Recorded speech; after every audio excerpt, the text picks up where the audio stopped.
The air in the Blackwood Valley didn't just carry the scent of pine and damp earth. It carried the weight of 1,000 secrets, each one heavier than the last. Elara stood at the edge of the clearing, her breath hitching in her throat as the moon, a bloated silver eye in the sky, stared down at her with judgmental clarity. She could feel the itch beneath her skin, a rhythmic thrumming in her veins that synchronized with the distant, haunting howl echoing from the crags of the Iron Mountains.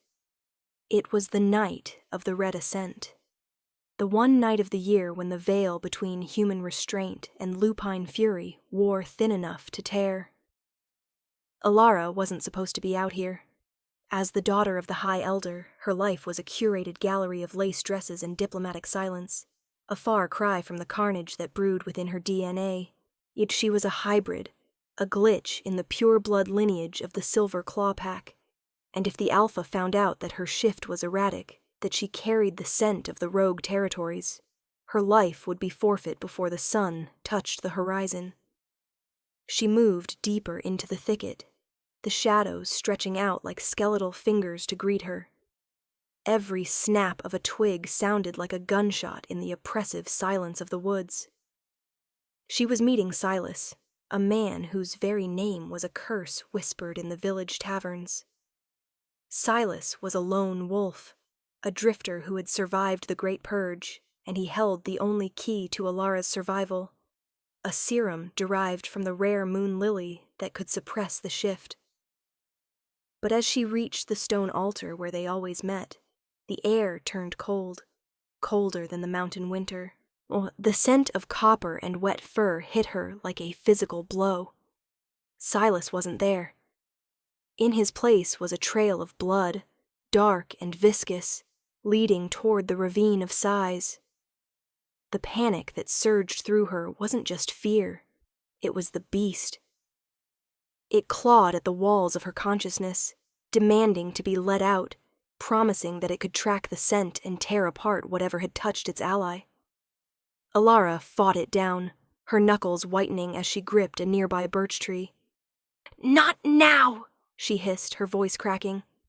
"I am in control." But control was a luxury she was rapidly losing. The plot of her life had been a series of controlled burns, but tonight, the fire was jumping the fire breaks. She followed the trail, her senses heightened to a painful degree. She could hear the heartbeat of a field mouse 300 yards away, so she could smell the ozone of the coming storm. When she reached the ravine, she saw him. Silas was pinned against the jagged rock, his chest heaving, his eyes glowing a fierce, unstable amber. Standing over him was Julian, the Alpha's son, and Elara's betrothed, the man she was supposed to marry to purify her bloodline. Julian's transformation was halfway complete. His shoulders had broadened to impossible proportions, and thick, charcoal fur sprouted from his neck. He turned to look at Elara, a cruel smirk twisting his lengthening snout. "I knew the scent of a traitor would lead me to something interesting," Julian growled, his voice a low-frequency vibration that made Elara's teeth ache. "But I didn't expect my blushing bride to be the one holding the leash." The betrayal stung worse than any claw. But Julian had been tracking her for weeks, playing the part of the doting fiancé while weaving a noose around her neck. He didn't just want her, he wanted the power she represented. If he could prove she was tainted, he could claim the Elder's seat by right of cleansing the line. "Let him go, Julian," Elara said, her voice dropping an octave as the wolf within her began to influence her vocal cords. "This is between us. He's just a scavenger." "A scavenger who carries the cure for your condition?" Julian laughed, a sound like grinding stones. "My father thinks you're the future of this pack. I think you're a disease. And tonight, I'm the surgeon." He lunged not at Silas, but at Elara. The world slowed down. The adrenaline hit her system like liquid lightning. For years she had suppressed her nature, but dampening the fire to fit into the mold of a lady. But as Julian's claws whistled through the air, inches from her throat, the mold shattered. Elara didn't shift into the graceful white wolf her father expected. Her transformation was violent, a cacophony of snapping bone and tearing fabric. She exploded into a creature of nightmare, larger than a standard beta, with fur the color of a starless night and eyes that burned like twin embers of a dying sun. The collision sent them both tumbling into the ravine. They were a whirlwind of teeth and fur, a primal dance of dominance played out on the jagged rocks. Elara felt the bite of Julian's fangs in her shoulder, a searing heat that threatened to overwhelm her. But she didn't recoil. She leaned into the pain, using the momentum to pin him against the rising tide of the creek. Above them, for the clouds parted, and the red moon bathed the valley in a bloody hue. This was the moment of the ascent. The power flowing through her was no longer a burden. It was an ocean, and she was the tide. She realized then that Silas hadn't just been giving her a suppressant. He had been giving her a stabilizer, something to keep her human mind intact while her wolf reached its zenith. She could have ended it there. She could have ripped Julian's throat out and claimed the pack for herself. But Elara saw the fear in his eyes, the realization that he had hunted a monster far greater than himself. She released him, her heavy paws splashing in the water as she backed away. She shifted back, the process agonizing but swift, leaving her shivering and naked in the cold mountain air. Silas crawled toward her, clutching a vial of the moon lily essence. "You did it," he whispered, his voice ragged. "You found the balance." But the victory was hollow. From the ridges above, the lanterns of the pack hunters began to appear. Julian's disappearance had triggered the search. Elara looked at the vial, then at the horizon. She could stay and fight a war for a throne she never wanted, or she could vanish into the wild with the only person who knew her true soul. She chose the wild. As they disappeared into the darkness of the Iron Mountains, Elara felt a sense of peace she had never known. The story of the Elder's daughter was over. The legend of the Shadow Wolf had just begun. The journey ahead was fraught with more than just physical danger. As they navigated the treacherous spine of the world, a mountain range that acted as a natural border between the civilized packlands and the lawless feral territories, Elara felt the weight of her new reality. She was no longer a princess. She was a pariah. Every snap of a branch, every shift in the wind felt like a potential ambush. Silas, despite his injuries, moved with a lethal grace that spoke of a lifetime spent in the shadows. He didn't speak much, but his presence was a grounding force. He taught her how to mask her scent using the crushed needles of the ghost pine, and how to communicate through the infrasonic hums that only their kind could perceive. "The pack will never stop looking for you," Silas said one evening as they huddled around a small, smokeless fire deep within a limestone cave. "You are a symbol now. To some, you're a sign of hope, the hybrid who broke the cycle.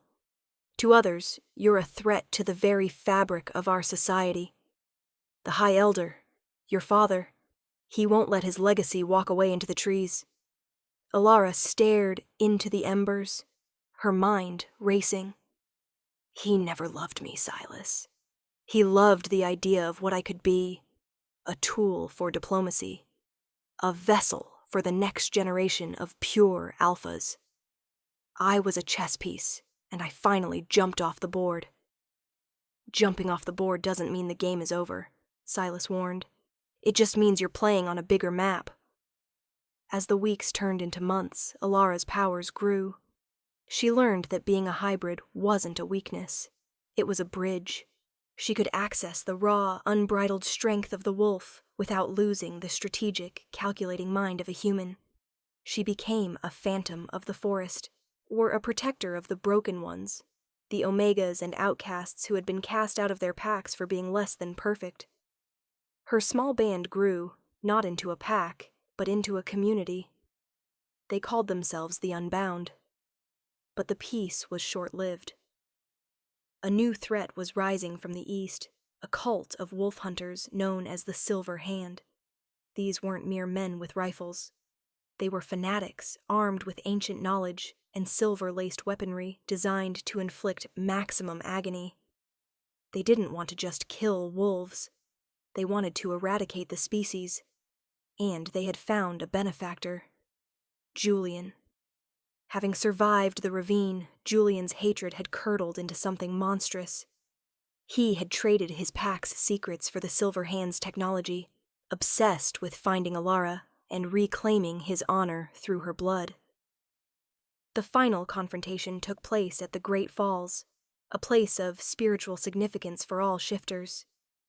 The Silver Hand had moved in with terrifying efficiency, setting up sonic emitters that scrambled the wolves' senses, leaving them vulnerable and disoriented. Elara stood at the vanguard of the Unbound, her eyes glowing with a steady, unbreakable light. She didn't wait for the attack. She became the storm. The battle was a visceral symphony of steel and claw. Elara moved through the ranks of the hunters like a scythe through wheat. She saw Julian, clad in silver-plated armor, his face a mask of zealotry. "This ends today, Elara," he screamed over the roar of the falls. "You're right," she replied, her voice echoing with the power of the mountains themselves. "The era of the tyrant is over." The fight was legendary. They moved across the slippery rocks, the spray of the waterfall blurring the lines between man and beast. Julian used his silver blade to score deep cuts across Elara's flanks, but her hybrid nature allowed her to heal at a rate that defied nature. With a final desperate surge of strength, she disarmed him and pinned him to the edge of the precipice. "Why?" he gasped, the silver poisoning his own veins as the armor buckled. "Why choose them over your own blood?" "Because blood doesn't make a pack," Elara said, her gaze unwavering. "Loyalty does. Mercy does." She didn't push him. She stepped back, allowing him the choice he had never given her. But Julian, consumed by his own bitterness, lunged one last time. He missed, his foot slipping on the moss-covered stone, and he vanished into the white abyss of the falls. The Silver Hand, in seeing their leader fallen and their technology failing against the sheer will of the Unbound, retreated into the shadows. The valley was silent once more, save for the roar of the water and the heavy breathing of the survivors. Elara looked at her people, the scarred, the weary, and the free. She knew that the world would still fear them. She knew that more hunters would come, and that the packs of the lowlands would still view them as monsters. But as she looked at Silas, who stood by her side with a look of quiet pride, she knew they were ready. They had moved beyond the old laws. They had forged something new in the fires of betrayal and the ice of the wilderness. Elara raised her head to the moon, no longer a judge, but a witness, and let out a howl that wasn't a cry of pain, but a declaration of sovereignty. The story of the werewolf had always been one of tragedy and loss, a tale of the beast within destroying the man without. But Elara had rewritten the script. She had proven that you could embrace the darkness without becoming it. She had shown that the greatest strength wasn't found in purity, but in the courage to be whole. As the sun began to rise, painting the sky in hues of gold and violet, the Unbound began their journey home, not to a village of walls and laws, but to a world where they could finally breathe. The forest welcomed them, its ancient trees whispering stories of the wolf who had changed the world. Are you ready to dive deeper into the world of the Unbound? The journey of Elara and Silas is just beginning, and the secrets of the Iron Mountains are waiting to be uncovered. Now, if you enjoyed this tale of primal power and unbreakable loyalty, don't stop here. Join the pack, subscribe to our channel. Share the legend. If this story stirred the wolf within you, share it with your fellow hunters and hybrids. The moon is rising. Will you answer the call? The path ahead was long, but Elara didn't mind. For the first time in her life, she wasn't running away from something. She was running toward herself, and in the heart of the wild, surrounded by those she loved, She realized that the greatest hunt of all was the search for one's own soul. The echoes of the past were fading, replaced by the steady, rhythmic heartbeat of a future they would build together. The red ascent had passed, but the light it brought would stay with them forever. In the silence of the morning, Elara felt the wolf and the woman finally at peace, two halves of a whole, ready to face whatever the dawn might bring. She was Elara, the unbound, and the world would never be the same again.